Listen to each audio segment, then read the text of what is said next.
তুলে নরম না শক্ত? রাসূল বলছে স্ত্রী যদি পিটাইতে যাও তাহলে লাঠির মাথায় তুলে সুন্দর করে ভারী করে পেঁচাইবেন, পেঁচিয়া স্ত্রী পিটাইবেন। এখন কোন এই তুলে যদি স্বামী পেঁচাই বউ পিটপের জন্য কোন একটা হাস্যকর অবস্থা নয়? বউ কইলে তোমার কাম পিটাইবেন তো এমনি পিটাইবেন, তুলিয়ে কথা কোন না? আর আমাদের বাঙালি বিশেষ করে রংপুর আর কুড়িগ্রাম এলাকার লালমনিরহাট এলাকার আমার যুবক ভাইদের যারা বিবাহ করছে এই স্বামীদের মেজাজ এত গরম, যদি মেজাজ গরম হয় এত তুলে মুলে যেটা সামনে ওদিকে শুরু করে দেয়। কথা কন না কেন?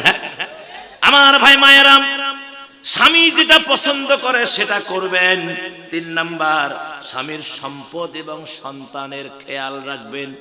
সম্পদ স্বামীর আছে বিধায় আপনি যেন তেন ভাবে খরচ করতে পারবেন না।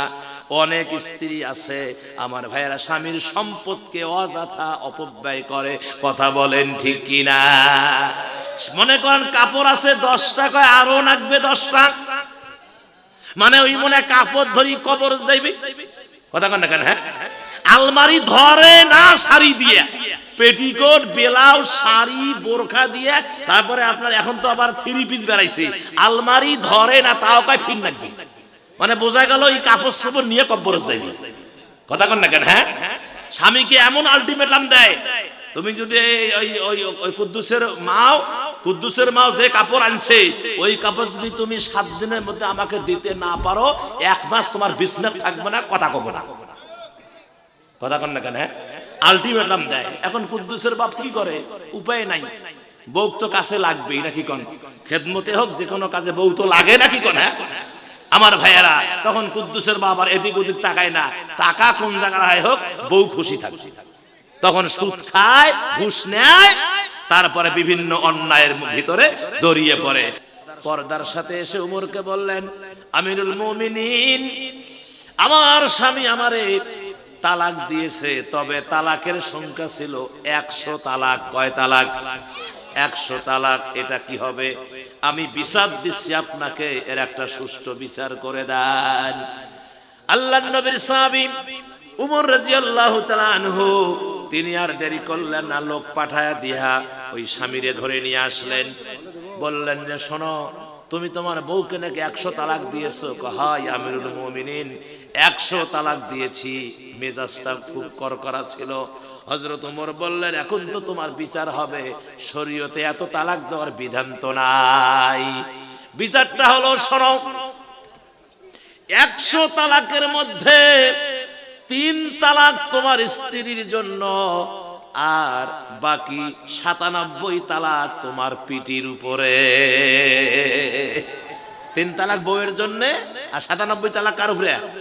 ওর পিঠির উপরে। আমার ভাইয়েরা হুকুম দিলেন যে প্রত্যেকটা তালাকের বিনিময়ে 1টা কি দৌড়া মারো। ও পারলেই যে তালাক দিবে, এটা শরীয়তের কোনো বিধান নাই, বিধায় 97 তালাক পিঠির উপরে মারা হয়েছে। আমার সম্মানিত ভাইয়েরা, এরকম ছিল ইসলামী রাষ্ট্রের বড় নেতারা। আমার ভাইয়েরা, একটা বিষয় কিন্তু বলতে গিয়ে অনেক দূরে চলে গিয়েছিলাম, ওটা আমি ক্লিয়ার করতে পারি নাই, সেটা আবার বলছি।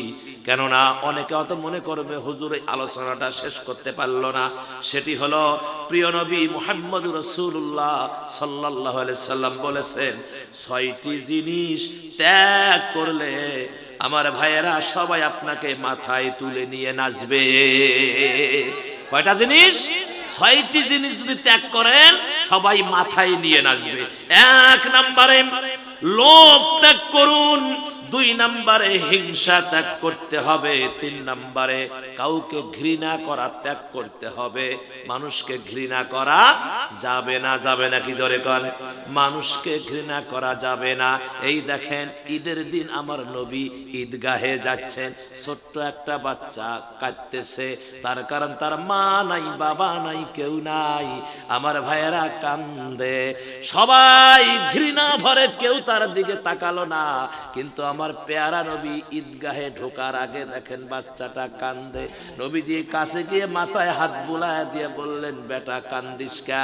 বলল যে আজকে ঈদের দিনে আমার বাবা তো নাই, মা আছে, মা অন্য জায়গায় বিবাহ হয়েছে, আমার আর খোঁজ খবর নিতে পারে না, আমার যত্ন নিলে আমার আমার পরে যে বাবা, আমার যে মা যে দ্বিতীয় বিয়ে বসেছে সে আমারে পিটায় আঘাত করে, মাকে কষ্ট দেয়, এই জন্য আমি মায়ের কাছে যেতে পারি না, বিধায় আমি এখানে, মা আমাকে বলেছে ও সন্তান রে তুই যা, আজকে ঈদের দিন, ঈদের দিন ঈদগাহের বসে থাকবা, একজন মানুষ আসবে ঈদগাহে যখন যাবে তার কাছে সমস্ত ঘটনা খুলে বলবা।